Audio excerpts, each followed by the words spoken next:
वो है कांग्रेस पार्टी ने खोड़ा साहब ने किसान मजदूर के लिए एक रैली रखी है। वो ही किसान जो 13 महीने तक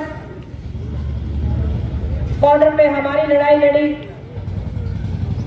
और हमारे 750 से ज्यादा किसान शहीद हो गए, उन्हीं के मान और सम्मान के लिए इस रैली का आयोजन किया गया है। तो मेरी सभी ग्रामवासियों से हाथ जोड़ के विनती है कि इस रैली में आप ज्यादा से ज्यादा संख्या में पहुंचकर जो हमारे किसान भाई शहीद हुए थे उनको श्रद्धांजलि देने का काम करें। आप सभी को पता है कि बीजेपी सरकार को आए 9 साल से ज्यादा का समय हो गया है। इस सरकार ने ऐसा कोई वर्ग नहीं छोड़ा जिसको इसके खिलाफ धरनों में ना बैठना हुआ हो। हर वर्ग, चाहे उसमें किसान हो, मजदूर हो, कर्मचारी हो, अधिकारी हो और यहाँ तक कि आशा वर्कर बहने भी धरने पे बैठी है। एक तो एक आपने देखा होगा कि गांव का चुना हुआ मुखिया जो आपकी हकों की लड़ाई के लिए इस सरकार के खिलाफ धरनों पे बैठा हो, आज आपके गांव के मुखिया को इस सरकार ने ऐसे हाथ बांध दिए हैं कि आज हमारे गांव का विकास रुका हुआ है। तो मैं आप सभी से एक ही बात कहना चाहूंगी कि ये बीजेपी सरकार ये शुरू से लेके आज तक किसान विरोधी सरकार रही है। इसने किसानों पे इतने जुल्म किए हैं, आप देख सकते हो, सारा कुछ आपके सामने है। 2014 से पहले हमारे किसान भाई थे, आम नागरिक था, उसको धरनों पे नहीं बैठना पड़ा था क्योंकि जो कांग्रेस सरकार थी उसके अंदर हर वर्ग खुशहाल था। आज आप देख रहे हो कि 2014 से पहले आपने देखा होगा कि हमारे किसानों को फसलों के रेट जायज मिलते थे और आज आप देख रहे हो इस सरकार ने इतने जुल्म किए हैं।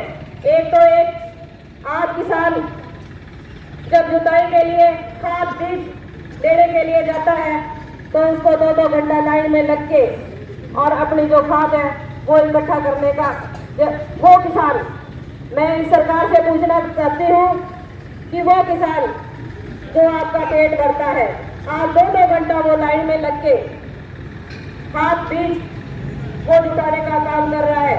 तो मैं इस बीजेपी सरकार को कहना चाहूंगी कि ये किसान वो है जिस दिन इसने जोत का बंद कर दिया तो आपकी जो ये इतने बड़े पेट हो रहे हैं वो अंदर चले जाएंगे। और एक और बात कहना चाहूंगी कि आज किसान इस सरकार के अंदर खुशहाल नहीं है, इनका पेट किसान भरता है और इन्हीं किसानों के पुत्र आज हमारे देश की रक्षा करते हैं। क्योंकि आपने देखा हुआ होगा कि किसान का पुत्र ही हमारी देश की रखवाली कर रहा है। तो मैं आपको एक बात और बताना चाहूंगी कि इस बीजेपी सरकार ने 50% आरक्षण महिलाओं को दिया था, उसके बाद में महिलाएं सरपंच बनी और सरपंच बनने के बाद में जब हकों पे बात आई, जब आगे बढ़ी तो इस सरकार ने उन पे भी लाठियां बांधने का काम किया था। एक और चीज आपके सामने है कि जिस देश में 2014 से पहले हमारे खिलाड़ियों के उदाहरण दिए जाते थे, पर आज आप देख रहे हो कि गोल्ड मेडलिस्ट बेटियों को किस हिसाब से इस सरकार ने सड़कों पे घसीटा है बाल पकड़ पकड़ के। मैं तो आपको यही कहना चाहूंगी कि जो सरकार बहन बेटियों की नहीं हो सकती वो किसान की तो क्या होगी। तो मेरी सभी ग्रामवासी यहाँ इकट्ठे हुए हैं, मेरी एक ही बात है कि 24 तारीख को तो हमारे किसान भाई जो शहीद हुए थे उनको सम्मान देने का काम करें और श्रद्धांजलि देने का काम करें। क्योंकि जब हम इकट्ठे होके एक्टिव होके और उन किसानों को श्रद्धांजलि देंगे तो हमारी एकजुटता एक निशान पन्नों पे लिखा जाएगा कि हमारे जो किसान भाई शहीद हुए थे उनको हमने मान और सम्मान देने का काम किया। क्योंकि इस बीजेपी सरकार के अंदर हमारे जो किसान भाई शहीद हुए थे उनको मान सम्मान देना तो बहुत दूर की बात है। इस सरकार ने तो उनको देशद्रोही नाम देने का काम किया था। तो मेरी सभी से हाथ जोड़ के विनती है कि आपको ज्यादा से ज्यादा संख्या में 24 की रैली में आपको पहुंचना है और जो हमारे किसान भाई शहीद हुए थे उनको श्रद्धांजलि देनी है। एक और बात आपको कहना चाहूंगी कि अभी इलेक्शन ज्यादा दूर नहीं है और जो ये सरकार है हमें बुलाने फुसलाने का काम करेगी, नई नई स्कीमें लागू करेगी।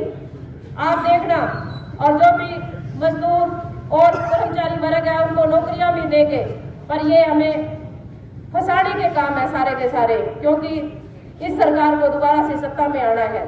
तो मैं आपको एक ही बात कहना चाहूंगी कि हमें एकजुटता बनानी है, 36 बिरादरी से ऊपर उठना है और भाईचारा बना के इस बीजेपी सरकार को 2024 के अंदर सत्ता से बाहर करना है।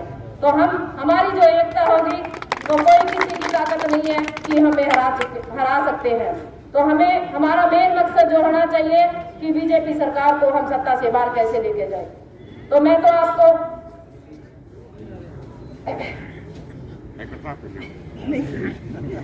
इसी के साथ मैं अपनी वाणी को विराम देना चाहूंगी और एक बार फिर से मैं आपको आमंत्रित करना चाहूंगी कि ज्यादा से ज्यादा संख्या में पहले आप दड़बा किला पहुंचोगे, जो भी गाड़ी भिजवानी होगी मैं भिजवा दूंगी और सारे इकट्ठे हो गए। पहले दड़बा चाय का प्रोग्राम रखा हुआ मैंने, तो वहां पे पहुंचोगे, उसके बाद में हम रैली स्थल तक चलेंगे।